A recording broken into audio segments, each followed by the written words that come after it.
सगळ्यांना विनंती करतो, औषधांच्या मागे पळू नका, दवाखान्याच्या मागे लागू नका.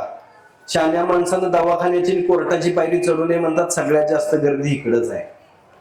छोट्या छोट्या गोष्टी असतात, तुम्ही समजून जावा कसं असतं आणि कसं नाही. ते निसर्गाने एवढं भरभरून आपल्याला निसर्गात सगळं दिलेलं आहे, तुम्ही त्याचा उपयोग करून घेताय का? नाही. आपल्याला घरगुती इलाज माहिती नाही. साध्या साध्या गोष्टी सांगतो. आज आपण केस काळे करायसाठी किती काय काय करतात बघा. महिला वर्ग सुद्धा पार्लर मध्ये जातात, केस काळे करून घेतात. साधी गोष्ट सांगतो, कोरफड आणि कडुलिंबाची पानं तव्यावरती भाजायची, त्याचं काळ्या रंगाचं एक मिश्रण तयार होते, ते केसांना लावायचं, अर्धा तास थांबायचं, अर्धा पाऊण तास धुवून टाकायचं. अर्ध्या पाऊण तासानंतर केस काळे दिसायला लागतात.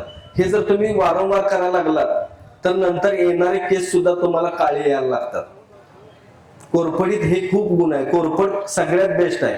प्रत्येकाला सुंदर दिसावं असं वाटतंय, छान दिसावं असं वाटतंय, पण तुम्हाला माहितीये का, कोरफड, लोणी आणि हळद हे तीन गोष्टी मिक्स करायच्या. कोरफड, हळद आणि लोणी ह्या तीन गोष्टी मिक्स करायच्या, त्याचा लेप करायचा आणि चेहऱ्याला लावायचं, 10 मिनिटं थांबायचं, 10 मिनिटांनी धुवून टाकायचं. पार्लर मध्ये जाऊन जेवढं देखणं दिसणार नाही तेवढं तुमचं टॅनिंग वगैरे सगळं निघून जाते, तुम्ही सुंदर दिसायला लागताय. आठवड्यातून फक्त एकदाच करायचं, याचा कुठलाही साईड इफेक्ट नाही. पार्लर मध्ये जावा तुम्ही, सुंदर दिसावं, मेकअप करायला पाहिजे, सुंदर दिसायला पाहिजे, वेगवेगळ्या स्टाईल करायला पाहिजेत, पार्लर मध्ये जायला पाहिजेत. पण लक्षात घ्या की विदाऊट साईड इफेक्ट सुद्धा आपण घरच्या घरी खूप चांगल्या गोष्टी करू शकतो. तर त्यासाठी तुम्हाला सांगतो, विनंती आहे की तुम्ही सुंदर दिसण्यासाठी या गोष्टी करायला पाहिजे. आता डोकं दुखायला लागलं तर माणसं बघा की मी किती वेळा सांगितलं, आता तिसऱ्यांदा तुम्हाला सांगतो की चिमटभर मीठ जिभेवरती ठेवायचं, अर्धा मिनिट फक्त शांत राहायचं, अर्ध्या मिनिटानं अर्धा ग्लास पाणी प्यायचं, पाण्याचा ग्लास खाली ठेवायच्या बरोबर डोकं दुखायचं थांबतंय. ह्याच्यापेक्षा फास्ट काय पाहिजे तुम्हाला सांगा? करून बघितले का इथं कुणी? तुम्ही करून बघा. मी तिसऱ्यांदा सांगायला लागलोय तुम्हाला, विनंती आहे. खूप कमी खर्चामध्ये चालतंय, खूप कमी खर्चामध्ये आपलं हे शरीर चालतंय.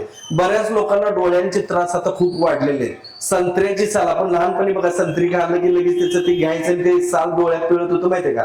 आता काय करायचंय, संत्र्याची साल घ्यायची, पाण्यात टाकायची, हे पाणी कडक उकळवायचं, वस्त्रगाळ करायचं, त्याच्यात तुरटीचे 2-3 फेरे मारायचे आणि ह्याचे 2-2 थेंब डोळ्यात घालायचे.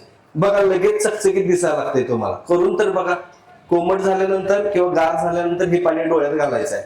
करून बघा. डोळ्यांवरती जो पडदा आलेला असतो, धूळ साठलेली असते, घाण असते, डोळ्यात टू व्हीलर वरून जाणाऱ्या लोकांच्या डोळ्यांमध्ये किडे वगैरे जातात संध्याकाळचे बघा. तर हे सगळं त्याच्यामुळे जे काही डॅमेज झालं असतं ते सगळं भरून येते. करून बघा. याच्यातून ज्यांना म्हणजे ब्लर दिसतंय, दिसायला कमी दिसतंय, दिसण्यात त्रास आहे, लांबच दिसत नाही, बऱ्याच लोकांना जवळच दिसत नाही, तर या लोकांनी साधा इलाज करायचा. त्रिफळा चूर्ण उकळायचा, पाण्यात टाकून काढा करायचा, वस्त्रगाळ करायचा आणि त्याने डोळे धुवायचे. रोज संध्याकाळी हा प्रयोग करायचा. 15 दिवसानंतर हळूहळू तुम्हाला चांगलं दिसायला लागेल. 21 दिवसानंतर तुम्हाला एकदम स्वच्छ दिसायला लागेल. 3 महिने जर केला तर परत वर्ष 1.5 वर्ष तुम्हाला मागं वळून बघायची गरज लागत नाही. करून बघा. साध्या साध्या गोष्टी असतात, यातूनच बरं होते. अजून सांगतो, बऱ्याच लोकांना दातांचे प्रॉब्लेम खूप आहे.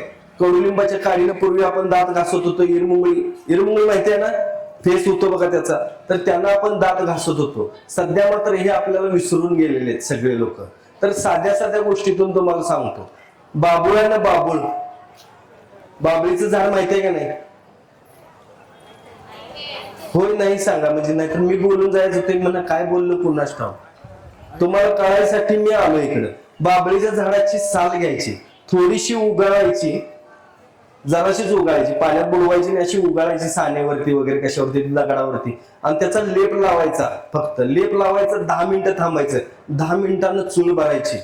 दात इतके मजबूत होतात आणि इतके स्वच्छ होतात की बस. तुम्ही एकदा फक्त करून बघा. आठवड्यातून 15 दिवसातून वेळ मिळेल तेव्हा एकदा करा.